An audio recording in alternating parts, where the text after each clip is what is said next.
Hey guys, welcome to this week's Q&A. Thank you so much for your questions, and if your question doesn't get answered in this video or you want to ask a new question, then please post it on this Patreon post. And also don't forget to like all the questions that you would like to see answered. So let's jump right in. Louis Deloiser asks, you may have mentioned this in one of your videos in the past, but what was one of your biggest setbacks during the course of your AJAT journey? Sorry if this sounds really negative. So when I first read this question, nothing immediately came to mind. But when I thought about it a little harder, I realized it was totally motivation.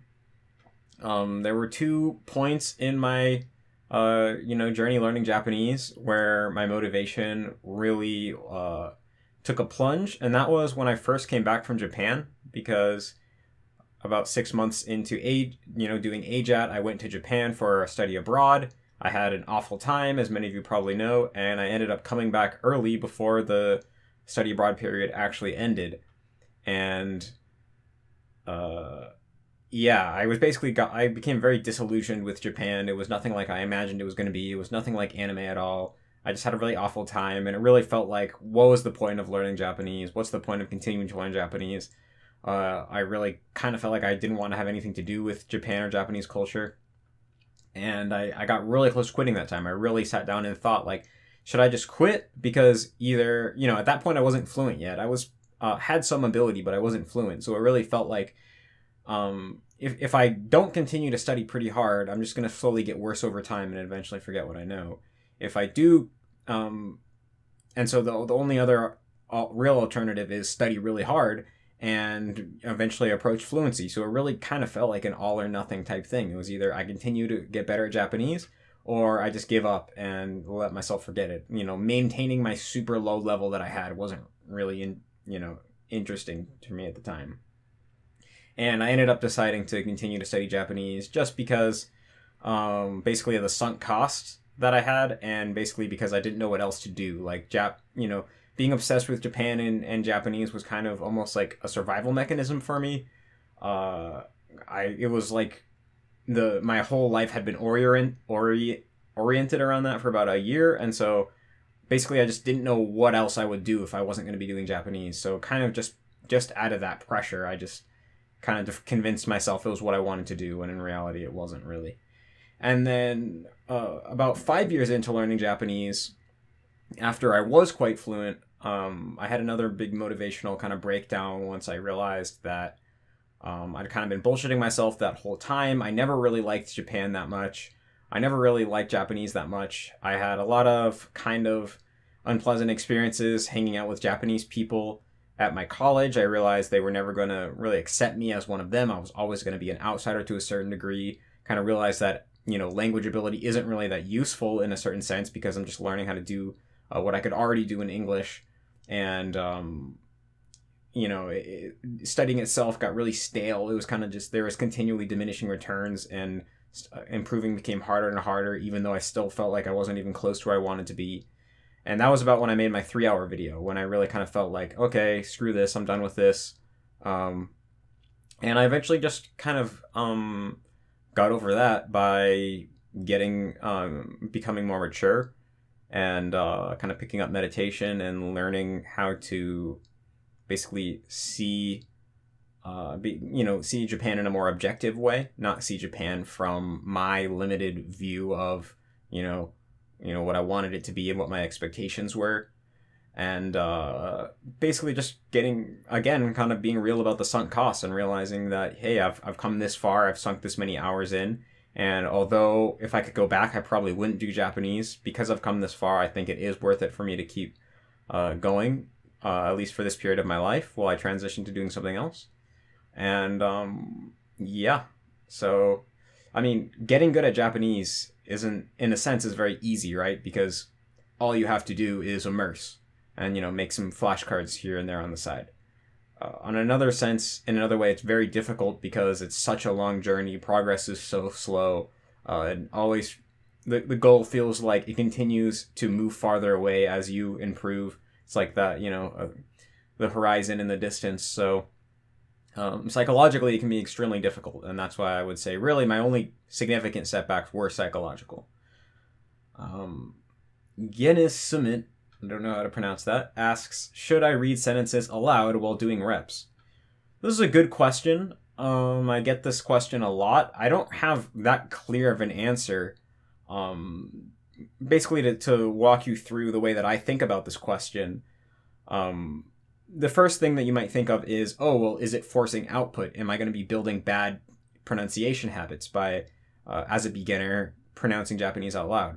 But I don't really think that's a significant thing to worry about, because even if you're not actually, pronouncing it out loud, you're still pronouncing it in your head. You're still sub-vocalizing it, with that little voice in your head. And so you're still basically mispronouncing it and building bad pronunciation habits to a certain extent, even if you're, whether you're saying it out loud or not. So really, that doesn't really matter. If you totally want to avoid making bad pronunciation habits, you have to avoid reading altogether. And so when you take that out of the picture, it's kind of like, well, yeah, reading it out loud takes a little bit more time and effort, but I think it does help you remember the sentence better. Sometimes when you read something, basically, it's hard to kind of just skim past it when you don't read it out loud. When you read it out loud, it really forces you to make sure that you know how every word is supposed to be pronounced, and you get to actually hear it as physical sound. So physical sound, that doesn't really make that much sense, but you know what I mean. Instead of just hearing it in that vague voice in your head, it's more concrete. You actually hear what it sounds like, and you're using more muscles, more parts of your brain. So I think that it will help you remember it better. So I think, yeah, there probably are benefits to reading out sentences out loud. I used to read a lot of my sentences out loud, but I never had a strict rule like you have to read it out loud. It was more like when I felt like it, I did, and oftentimes I would feel like it. And that's kind of what I would recommend to you. Sometimes you're in a public place and you just can't read it out loud. Sometimes you're at home, but you just don't feel like it. Sometimes, there's a sentence where you do just want to read it out loud because it looks cool, or it looks like challenging. You want to see if you can pronounce it. Or sometimes it just is kind of tricky phonetically, and you get the tongue inside of your head is getting tied just by trying to hear it in your head. And so you want to actually hear what it sounds like to see if you can say it. So I would say, yeah, pronounce it out loud when you're feeling up to it. But don't think of it as something that's completely necessary if you're kind of feeling tired or just not really feeling like it. I don't think the benefit is that huge. So John Brendel asks, is it possible to get good at a language simply by doing active immersion without doing any passive immersion or using the SRS? How much active immersion do you think that would take? I definitely think it's possible. I mean, we pretty much all learn our native language this way, right? And so I'm assuming you mean like no active study as well with regards to the SRS. Obviously, you can easily learn a language without using an SRS, because most people who have learned a foreign language didn't use an SRS, right? But yeah, I'm assuming you mean no active study, no looking things up, no studying grammar. I definitely think it's possible. I think that how much time it would take would depend a lot on, the person, because if you've learned a language before to a high level, then you kind of have developed this meta ability of learning languages. You know how to pay attention in the right way. And basically, the speed at which you would improve if you're learning entirely through active immersion would depend a lot on what you're doing with your attention, right? Are you just sitting and listening and kind of zoning out, or are you trying to hone in on certain aspects of the input and kind of put the language together like a puzzle, kind of like guide your mind to paying attention to the right parts that will allow it to acquire more quickly? And so I think if you've never learned a language before, I mean, you could do it, but it would take an immense amount of time, because you'd probably just zone out most of the time. If you were like very advanced in meditation and you could keep your mind paying attention to the input, then it would be a lot faster. I think it would be more realistic. If you had experience learning another language before, I think it'd be very realistic. I feel like for me, if I became more advanced in meditation and having the language experience that I have now, it actually would not be too challenging. I actually have thought a lot about actually trying to do this. It sounds like a very engaging challenge. And so I definitely believe it's possible. How much time would it take?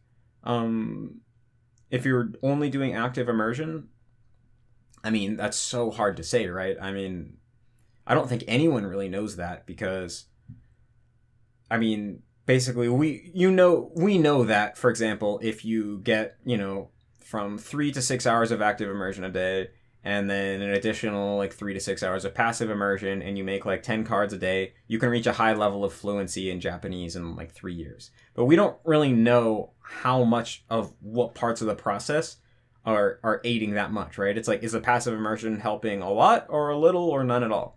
Is the SRS helping a lot, a little, or none at all? Like, does any passive immersion after the first 2 hours not make a difference? And so someone does active immersion after the first 2 hours not make a difference? And so someone actively immersing 2 hours will make just as much progress as someone actively immersing 3 hours a day? I mean, unlikely, but it could be the case, right? We really just don't know because we haven't run any studies that isolate independent variables and tinker with things so that we can find out exactly how this process works. To a large extent, it's still just a black box, right? We just know, hey, I did this, I got this result, and there's all these other people who did a very similar thing and got a very similar result, and then the rest is all just speculation. But if I had to totally guess, knowing that this is likely to be really inaccurate, I would say maybe if you got like 6 hours of active immersion a day and you were fully able to pay attention to that, in the right way, you could probably still reach a high level of fluency after, like 3 years probably if you're having the right types of input, right? Like you have input that's the ideal level of comprehensibility and engagement, and also you're swapping it out such that you get a variety to the right, you get exposure to the right amount of variety of different language input. I think if you were really paying attention for 6 hours a day, you could probably reach like a high level of fluency in 3 to 5 years. But again, it's so hard to say. So John asks, there's a lot of MIA content out there on making the transition to spoken output, for instance, adopting a parent. Do you have any thoughts on what people at basic fluency should do to learn to write naturally? Well, learning to write is pretty easy, to be honest. If you've read a lot, learning to write is very easy. I found in my own experience that after I had read about 50 books in Japanese, I could write at least the level of a middle schooler, probably at the level of a high schooler, without any training, right? And most high schoolers aren't very good at writing. So that said, I just kind of grasped what good written Japanese sounded like, and my brain would form cool sounding sentences for me. I basically after reading 50 books, when I first decided I wanted to start writing in Japanese, I made some Lang 8 posts, and there was pretty much nothing to be corrected. There were some stylistic things that would get corrected, but there weren't actual the kind of mistakes that language learners tend to make. They were more like the type of mistakes that Japanese people themselves might make when they're trying to learn how to write in a more technical or, more to a higher level than just beyond, technical grammar and stuff. They're more stylistic things. And so really, it kind of feels like you don't really need to do anything except read a lot of books to learn how to write well. But I would say you should Lang 8 is a really good tool. If you don't know what Lang 8 is, it's a website where you can make an account and you can write posts in your target language, and then native speakers of that language will correct all your mistakes, and then you in turn correct foreign language speakers of your native language. So you can correct Japanese people's English and stuff. And I'd say this is a really great resource to learn how to write, because you can find out if you're making any mistakes and stuff. But I would say that most people try to use Lang 8 in the sense of they just started learning language, they still totally suck, they write something that is just totally ridden with mistakes, and then they try to have a native speaker correct them. Definitely don't want to use it like that, obviously. That's because you'll just be building tons of bad habits and you won't be making any improvement. What you do want to do is get to the point just through reading where you feel like you can write something that you're pretty confident is correct. And then post that on Lang 8 just to make sure you didn't miss anything. So you should be expecting to receive almost no corrections. But you never know, right? So you can still, in case you miss something, post it on Lang 8 and get to the point where you know that your subjective sense of your writing matches up with natives, right? Because if you feel like, yep, this sounds good, there's no mistakes, and then native speakers say, yep, that sounds good, there's no mistakes, then you're doing pretty well. So yeah, you can write posts on Lang 8, or you can just have conversations with people on Skype or online. You can just meet Japanese people online. There's a lot of websites for that, like Hello Talk, and just talk to them. It's really easy to have basic conversations like that. But yeah, I'd say the biggest thing is just learning how to read. That comes very naturally. Writing is just inherently much easier than speaking because you can take your time. Pronunciation isn't an issue. Intonation isn't an issue. Pitch accent isn't an issue. It's much more clear cut and set in stone. It's much easier to just take, pre-packaged groups of sentences that you've seen used multiple times over and over and just, chunk them together to make your own sentences. I think if you read, 50 books in Japanese, you will find that writing comes quite easily. Renfred Harper asks, any ideas on how long to allow yourself to produce an answer for sentence cards? I've been trying out a card timer Anki add-on with to help with time boxing and realized after setting the timer to 20 seconds per card, there are some sentences that I do know but may take longer, like 30 to 40 seconds, to remember all the readings for words and fully parse the grammar of the sentence. I'm wondering if I should be failing these cards because I can't remember them quickly enough, or if I should optimize for total recall over reading speed. This is a very good question. And I would say that you definitely do want to have the speed be a component in, what goes into the decision about how to grade your cards. Because if you can recall something, but it takes you 30 seconds to recall it, that's not very useful, right? Because when you're watching a TV show, when that word comes up, you want to understand it within a few seconds. Otherwise, you're going to be totally lost because it'll already be, by the time you do remember the meaning of that word, the speaker will already be 3 sentences ahead of you, right? And same thing with reading. It's like you want to be just reading naturally line to line. You don't want to be pausing and being like, oh, what was this again? And then like 30 seconds later getting it. It's not very useful when you have knowledge like that, right? Because when you're trying to immerse, you need it almost instantly. If you don't have it almost instantly, then you might as well not have it at all.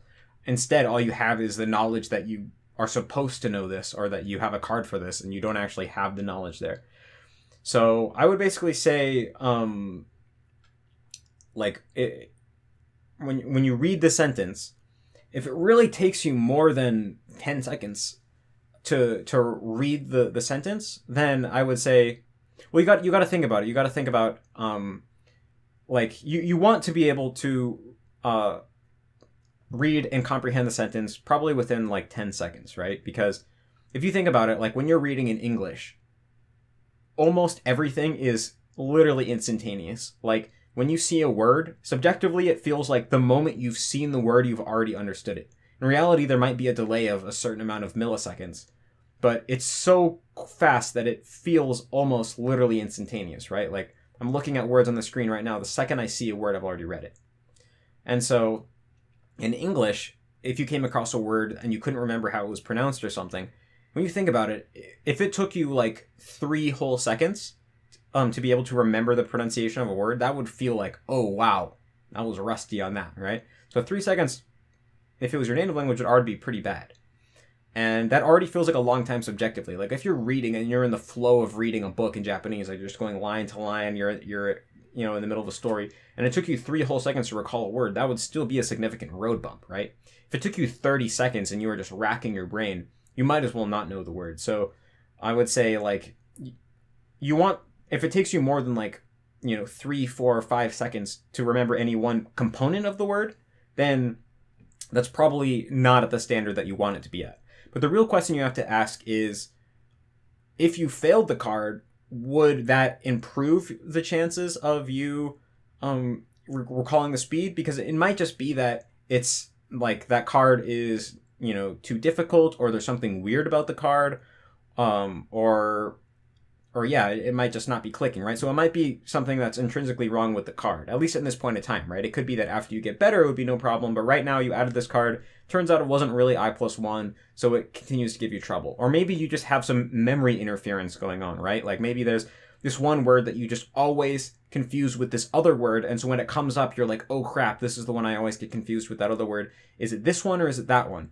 well, last time I thought it was that one and it was this one, so maybe it was actually that. Maybe it's actually that one. Or like once you have basically this artificial connection between two things in your mind, this sort of memory interference, then basically failing that card more might not help, right? It might just be you might just be digging the hole deeper and deeper, and so you probably just want to get rid of cards like that.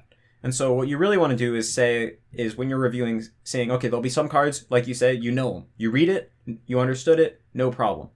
And there's going to be other cards that come up, and then, it takes more than 5 seconds to recall some component of it, and you're like, okay, this isn't what I want. Then you have to make the decision, if I fail this, is this likely to improve and become one of those cards that I know well? And if so, fail it, and if not, you probably just want to delete it. Be quick to delete cards, because no one card is that valuable, People end up spending a lot of time reviewing the small minority of cards that just don't stick. And so you really just want to weed those out and spend more time learning things that are truly I+1 and coming naturally. But the other thing I'll say is that don't feel rushed to, I'm talking about when you're viewing the front of the card here. Like, you want to be able to read the front of the card and understand it quickly. But feel free to take some time to view the back of the card, to, take your time to read whatever information's on the back of the card, read the whole definition, read the whole monolingual definition if you're monolingual, and compare your understanding of, before you looked at the back to what your understanding is now. Feel free to take your time with that. I was just talking about, how long did it take you to actually just recall the sentence, right? Because you want to think of the SRS as basically a simulation of reality, which is your actual immersion, right? So if it took you longer than 5 seconds, then that's not good enough. So, there's that.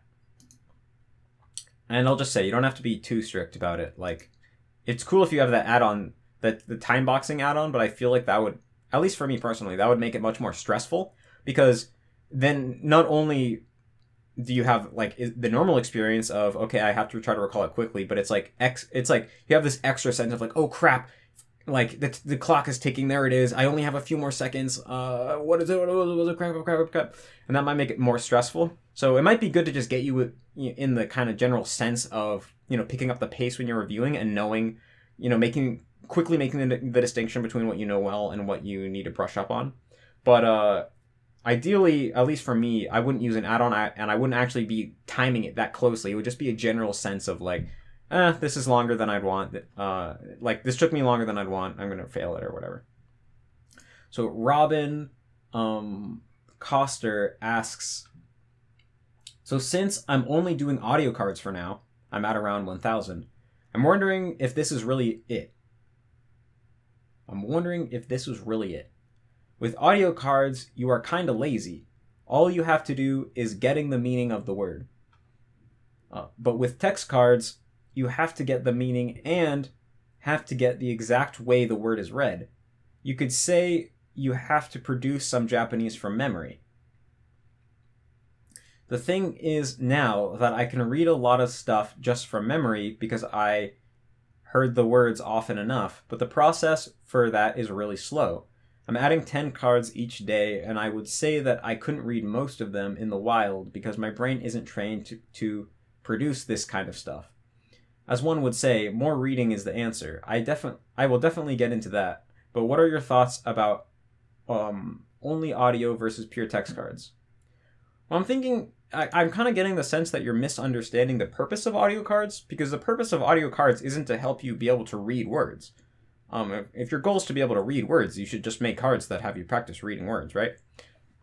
The real purpose of audio cards is to teach you how to understand spoken Japanese, and with avoiding reading, right? The whole point of audio cards is that if you start reading early on, that is going to have adverse effects towards your pronunciation in the long term, because basically you're first of all, when you're reading something as a beginner, you're making up how you think it's pronounced in your head, and you're going to be building bad pronunciation habits in your head that way. And also you're filling your mind with knowledge about what words tend to be used in what sort of situations, and then your mind's going to basically rely on that knowledge and when developing listening ability.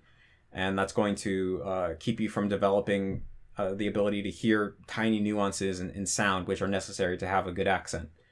So I've explained that in many places, so I'm not going to explain that in greater detail than I just did. But basically, the only point of audio cards is to avoid reading completely. They're much harder to make, they're much more difficult to rep, and they're much slower at growing your ability. That's a given. It's a sacrifice that you're making because you want to avoid reading in order to have the best accent in the long term. It's a trade-off. Learning how to read is easier and it makes the whole process of learning the language more quick. And so you're sacrificing speed and ease in order to get a better final result. So if you're reading normally and you're just reading every day, then there's literally no point of you making audio cards, and I definitely wouldn't do that because, like you said, it doesn't, like, audio cards have a lot of basically downsides that text cards don't.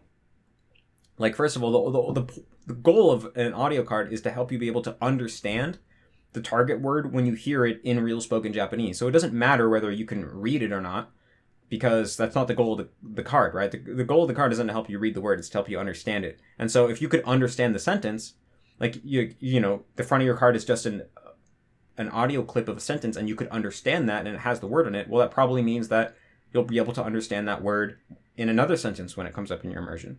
So that's really the only goal of the card, so it's fine.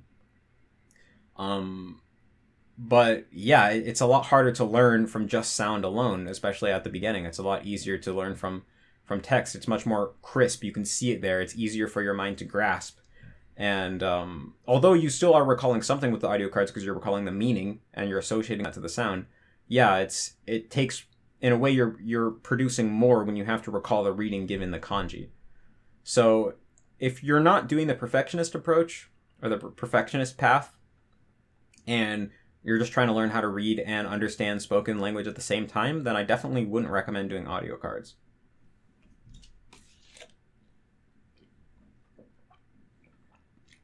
So Tom Poco asks, you mentioned Adam from Jallup in this Q&A. What do you think about his Anki decks? Well, there's not too much I can say on this because I haven't really looked at his Anki decks that closely.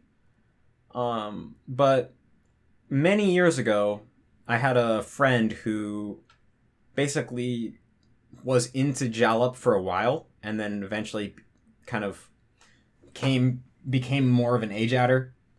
And he had bought a bunch of Adam's decks. And me and one of my other... and this was like after I was already fluent in Japanese, and then this friend was still a beginner pretty much. And so me and my other friend who was fluent in Japanese, we were kind of looking at that deck that Adam made, and we found it really not that good. The deck was the one that was meant to help you make the monolingual transition.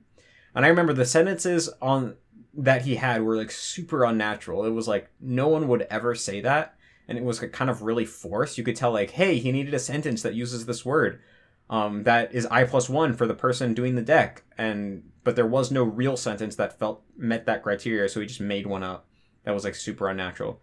But I mean, I don't know how big of a problem that is, like at least in the context of this deck, which was meant to help you make the monolingual transition. It's like, hey, you have a few unnatural sentences here and there.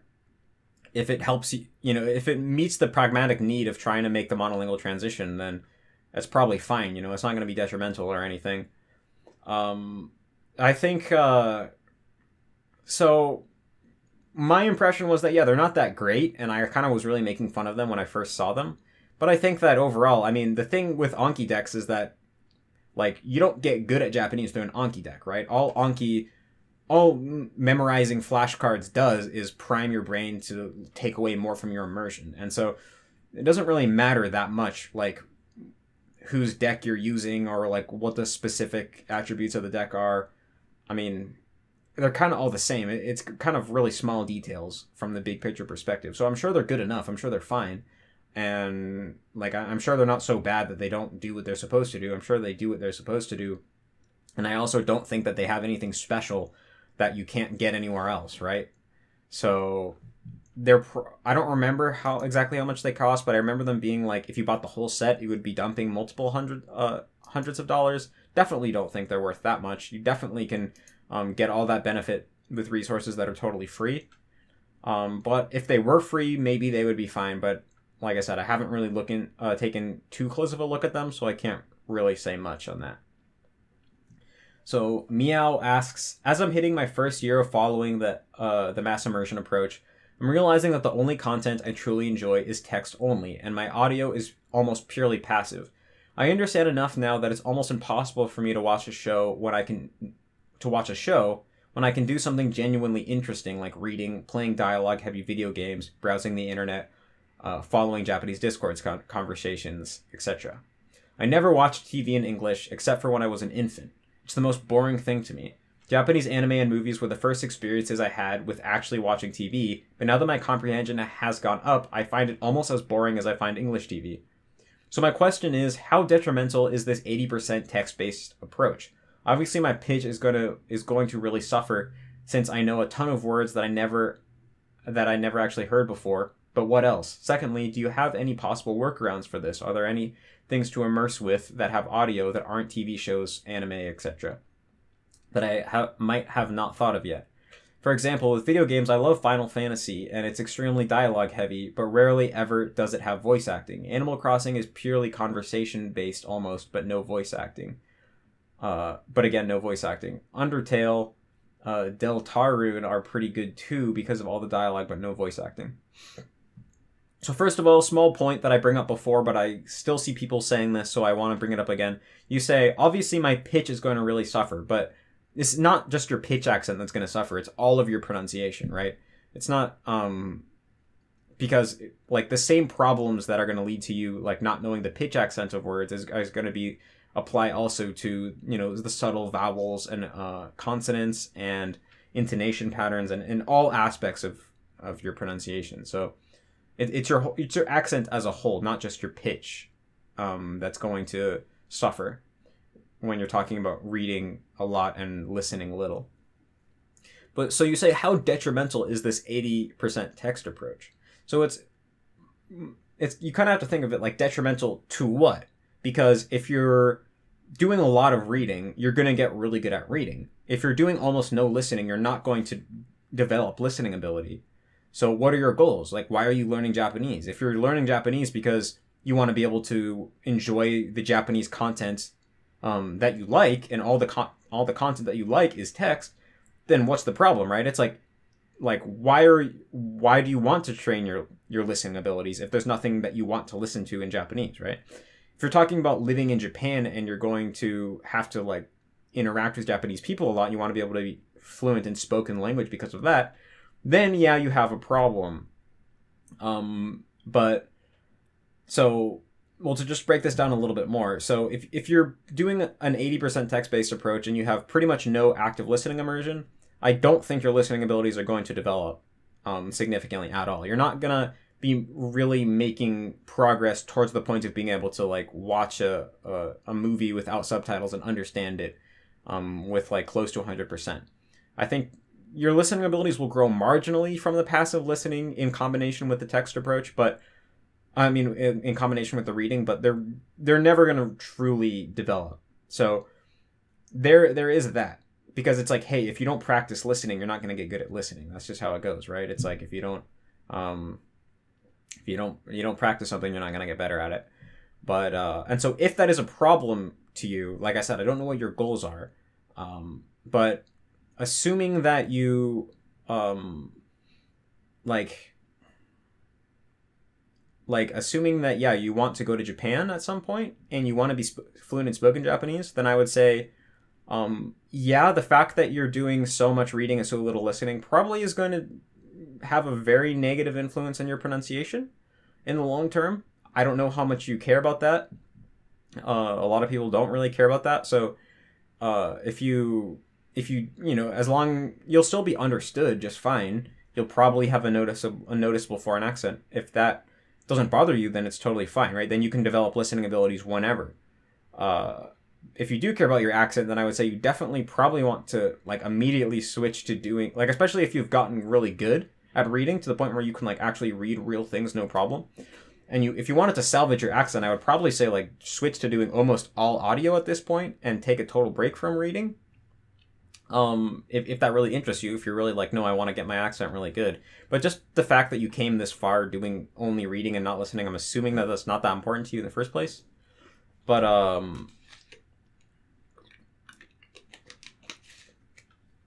so basically, yeah, I'm having a hard time answering this because I guess I wish I would be able to ask you more. But I would say,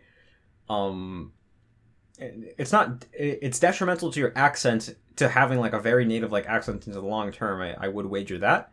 But besides that, it's nothing unchangeable, right? It's just the fact that if you don't listen, you're not going to develop listening abilities.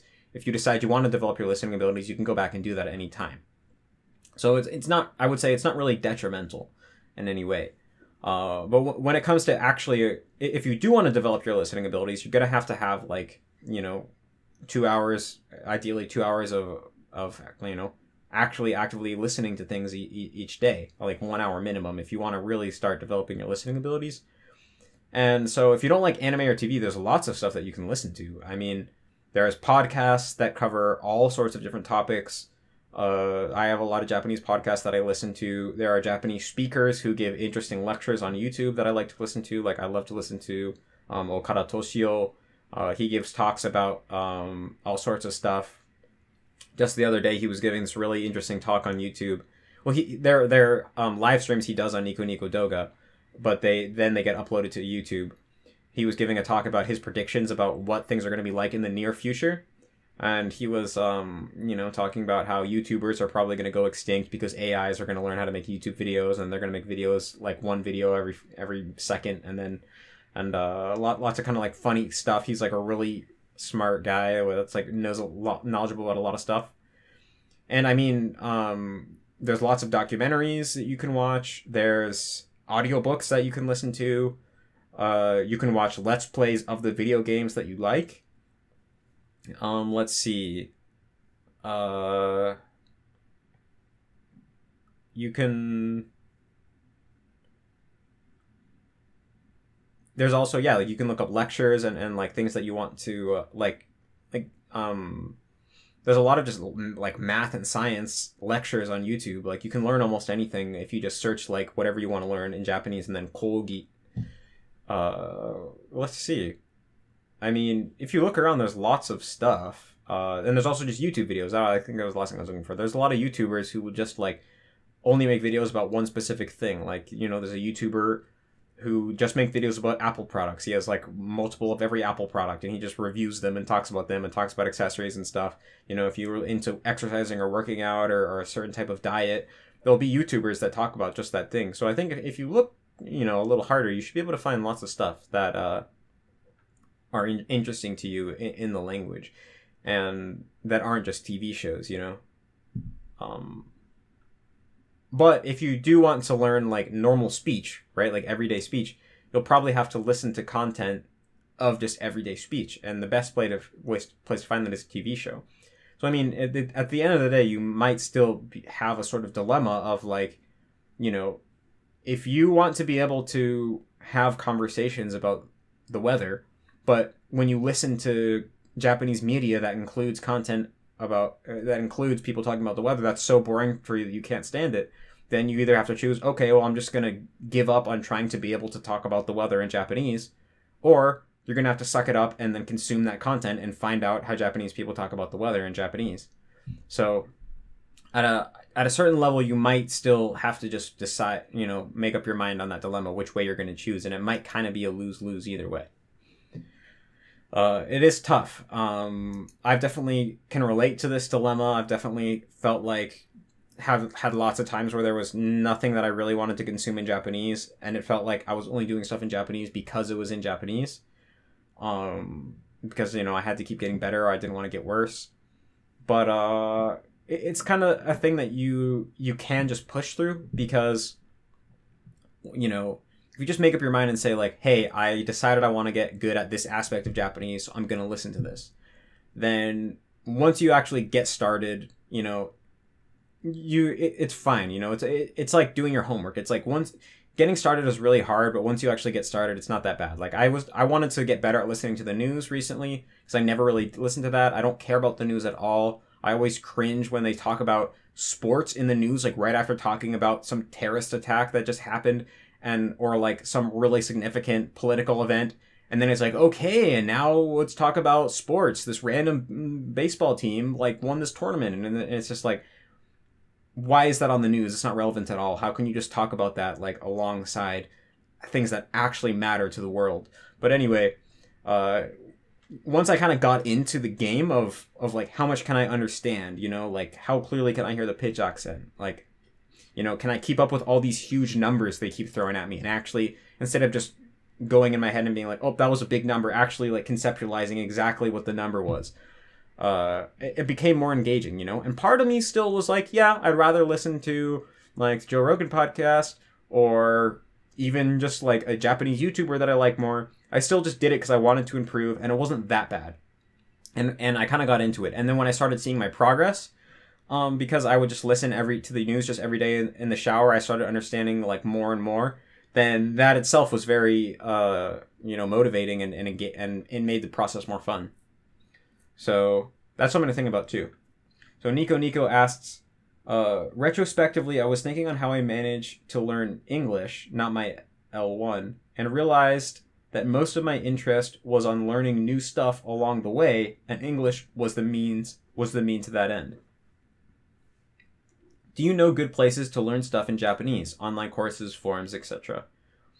I would pretty much like to take a few video courses on topics I'm already familiar with and use that as immersion. So far, I haven't found much, though. So if you mean like video courses, like I know they have there's a lot of websites now, like you see them advertised at the end of YouTube videos where they're just an online course, and they're extremely well put together, and they're like very engaging, and the websites are super nice. Like it's like a really cool way to learn new skills or just learn about new topics. I don't think there's anything like that, unfortunately. But there is a lot of stuff. Like there's a lot of documentaries, like NHK makes a lot of documentaries. If you search like a topic and then documentary in the katakana and YouTube, you can find a lot of stuff. Even if you go on nya.se, you can find a lot of documentaries, like NHK documentaries. Also, if you have like Fuji TV, or the new name of it, that's like 4Joy TV or something. Hold on. What is it? I can find it real quick. Yeah. 4joytv.com. FORJOITV.com. You can watch Japanese TV. You can find a lot of documentaries there. Also, NHK on the NHK website has this like Koku Koza thing, where it's basically like they have series of lectures for all the topics that high schoolers usually study, like meant for high schoolers, so it's not too difficult. And they're totally free to watch. They're just like hour-long lecture series. So that's really cool. You might want to check that out. I'll link that in the description of this video. And then also, if you type in like something Kolgi on YouTube, Kolgi is like lecture, then you can find lectures on all sorts of topics. I said it a second ago, like math, history, politics and stuff. There's a lot of lectures like that. And also, like, I know there's some podcasts, like there was a Japanese podcast that I know was on the list of the most popular Japanese podcasts where they just talk about history a lot. And if you're not limiting it to audio or video courses, I mean, there's tons of books you can get, right? Like if you type in just anything you want to learn onto Amazon, like Japanese Amazon, Amazon.jp, there'll be tons of like really good high quality books on the topic, and also websites too. Like whatever you want to learn, if you just type it into Google, it's not that hard to find websites that have, teach it to you pretty in depth. So I would say, like, yeah, those are all the things that come to my mind. They're definitely not going to find as much as you can find in English. That's just an unfortunate reality, especially when it comes to like really high quality YouTube series.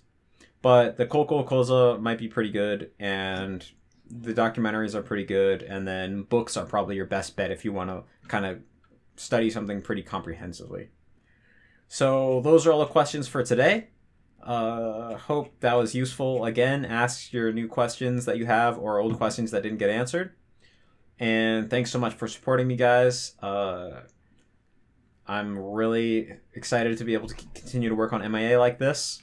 If I guess to update you guys, I've been thinking about going back and working on that long video that introduces MIA that I never finished. The one that was going to be like 4 parts and 40 minutes long. I'm like probably 1/3 through that video. I don't think I'm gonna work on it full time. I'm gonna keep making like main channel videos and website posts, but I'll probably start working on that a little bit a day. So that will come out eventually. And then yeah, I have some ideas for like some quick main channel posts, similar to like the one I made the other day about like how often to look things up, or like I just have some stuff to say on a topic that might be useful. And then yeah, I'm working on articles for the website too. That's a much slower process than you might imagine, unfortunately. Especially because I'm realizing now that like I have a lot of things that I want to say in the website as a whole, but it's very hard to organize that into like what thing am I going to explain in what stage, like what part of the stage am I going to put it in, like how many articles am I going to split each stage into, and how am I going to distribute the information among the articles, like what order should the articles come in.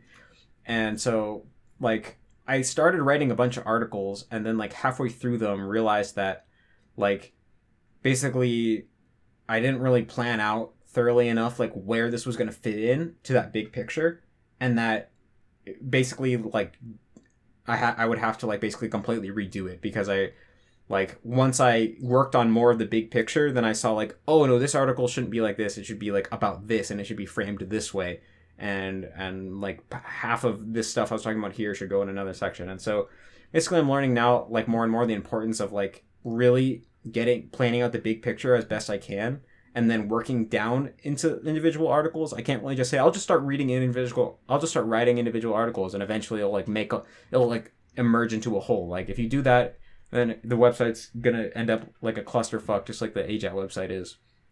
So that's why it's like taking me. I haven't been able to get out as many articles. Also, just writing articles takes a long time, especially like trying to edit them and stuff, because writing is new to me. But I am working on it like every day. I want you guys to know that, and I think that all the work I'm putting in now will really pay off in the end. So thanks so much for supporting me. Keep working hard, keep getting good, and yeah, see you guys in 2 weeks.